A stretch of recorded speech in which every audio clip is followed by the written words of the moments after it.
Ice cream খেতে কে না ভালোবাসে। গরমের দিনে হোক কিংবা শীতের সন্ধ্যায়, ছোট থেকে বড় প্রায় সবারই পছন্দের তালিকায় থাকে এই ঠান্ডা মিষ্টি খাবারটি।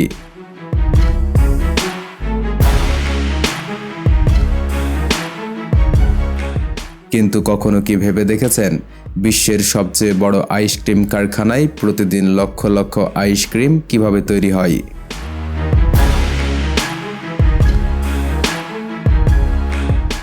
বাইরে থেকে একটি আইসক্রিম দেখতে যতটা সাধারণ লাগে, এর পেছনের প্রযুক্তি কিন্তু ততটাই অবিশ্বাস্য।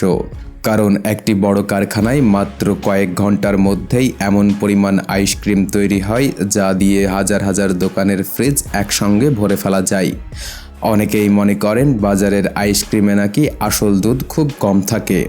কেউ বলেন এতে শুধু কৃত্রিম রং আর ফ্লেভার মেশানো হয়।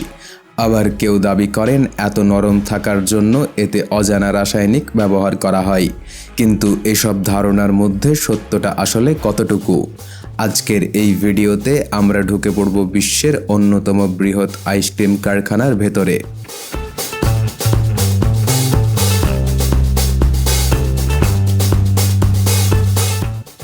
দেখব কিভাবে দুধ, চিনি আর কয়েকটি সাধারণ উপাদান ধাপে ধাপে রূপ নেয় লাখো মানুষের প্রিয় আইসক্রিমে। আর ভিডিওর শেষের দিকে জানব এমন একটি বৈজ্ঞানিক রহস্য যার কারণে কারখানার আইসক্রিম এত মসৃণ হয় অথচ বাড়িতে বানানো আইসক্রিমে প্রায়ই বরফের কণা জমে যায়। তাই ভিডিওটি শেষ পর্যন্ত দেখুন, কারণ এই পুরো যাত্রা শেষ হওয়ার পর আপনি নিজেও কারখানার মতন আইসক্রিম বাড়িতেই বানাতে পারবেন। আমাদের গল্পের শুরু হয় কোনো ফ্রিজ থেকে নয়, বরং বিশাল স্টেনলেস স্টিলের ট্যাঙ্ক থেকে। প্রতিদিন এখানে হাজার হাজার লিটার তাজা দুধ এসে পৌঁছয়। তবে এই দুধ সরাসরি আইসক্রিম তৈরিতে ব্যবহার করা হয় না। প্রথমেই প্রতিটি ব্যাচের মান পরীক্ষা করা হয়। বিশেষজ্ঞরা পরীক্ষা করেন এতে ফ্যাটের পরিমাণ ঠিক আছে কিনা, কোনো জীবাণু রয়েছে কিনা এবং দুধের গুণগত মান আন্তর্জাতিক মানদণ্ড পূরণ করছে কিনা। শুধু পরীক্ষায় উত্তীর্ণ দুধই পরবর্তী ধাপে যেতে পারে।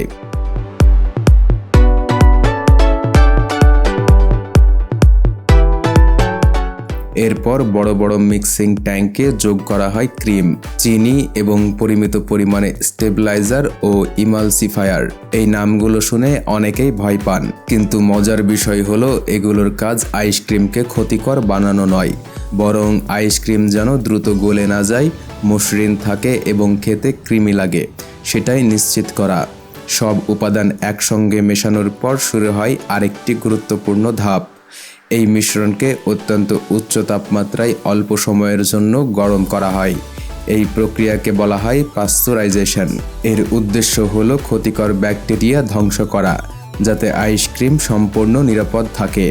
কিন্তু এখানেই শেষ নয়, এরপর তরল মিশ্রণ চলে যায় হোমোজেনাইজেশন মেশিনে।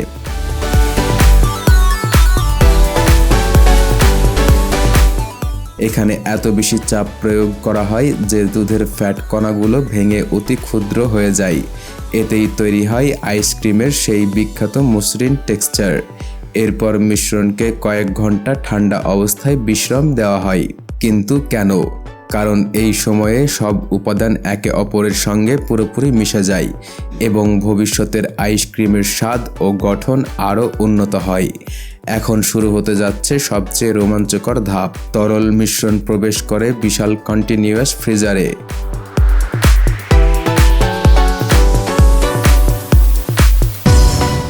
অনেকেই ভাবেন আইসক্রিম শুধু ঠান্ডা করলেই তৈরি হয়ে যায়, কিন্তু বাস্তবে এই মেশিন একসঙ্গে দুটি কাজ করে। একদিকে এটি মিশ্রণকে দ্রুত জমাতে থাকে, অন্যদিকে নিয়ন্ত্রিত পরিমাণে বাতাস প্রবেশ করায়। এখন প্রশ্ন হলো, আইসক্রিমে আবার বাতাস কেন?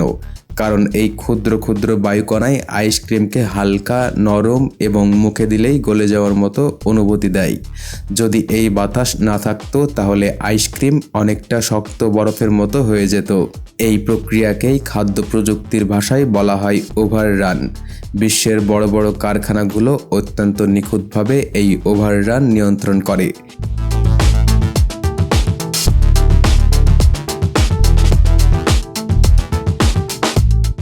এটাই তাদের আইসক্রিমের মান নির্ধারণের অন্যতম বড় রহস্য। এখনও কিন্তু আইসক্রিম পুরোপুরি প্রস্তুত হয়নি। এবার যোগ করা হয় বিভিন্ন ফ্লেভার, কোথাও মিশছে আসল ভ্যানিলা, কোথাও চকলেট সিরাপ, আবার কোথাও স্ট্রবেরি, ম্যাঙ্গো কিংবা কুকিজের ছোট ছোট টুকরো। সব কিছু এত নিখুঁতভাবে মেশানো হয় যে প্রতিটি কামড়েই একই স্বাদ পাওয়া যায়। এরপর স্বয়ংক্রিয় ফিলিং মেশিন নির্দিষ্ট পরিমাণ আইসক্রিম কাপ, কোন বা বড় টাবে ভরে দেয়। কিন্তু যদি আইসক্রিম এই অবস্থায় বাজারে পাঠানো হয় তাহলে কয়েক মিনিটের মধ্যেই এর আকৃতি নষ্ট হয়ে যাবে। তাই এগুলোকে সঙ্গে সঙ্গে পাঠানো হয় ব্লাস্ট ফ্রিজারে। এখানে তাপমাত্রা এতটাই কম থাকে যে খুব অল্প সময়ের মধ্যেই আইসক্রিম সম্পূর্ণ শক্ত হয়ে যায়।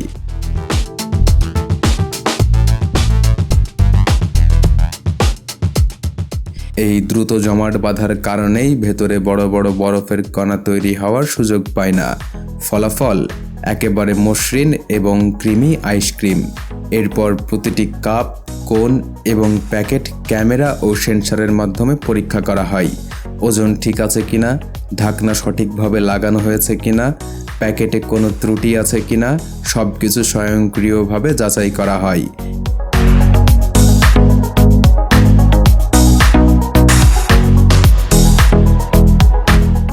যেগুলো মান অনুযায়ী হয় না সেগুলো সঙ্গে সঙ্গে আলাদা করে ফেলা হয়।